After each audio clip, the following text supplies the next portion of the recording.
আমার আল্লাহ যখন বান্দার মাথা বানায়, মাথা বানায় আর বলে বান্দারে, আমার ফেরেশতারা বলে তোমরা নাকি দুনিয়ায় গেলে আমারে বলে যাওয়া, তোমরা দেখো না আমি আল্লাহ তোমাদের মাথা বানাইতেছি, আমি আল্লাহর কুদরতি হাত দিয়া শরীরটা বানাইতেছি মায়া দিয়া, ভালোবাসা দিয়া, মহাব্বত দিয়া। এই কারণে আমার আল্লাহ বলে দুনিয়া বানাইছি মাত্র 6 দিনে, কিন্তু বান্দা বান্দিরে আমি আল্লাহ 10 মাস 10 দিন ধরিয়া সুন্দর করে বানাইছি।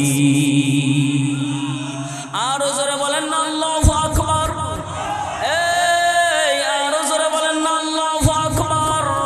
আবার আল্লাহ বলে আমি বান্দারে এত মহব্বত করি রে, এত মহব্বত করি, পুরা শরীরটা আল্লাহ আমাদের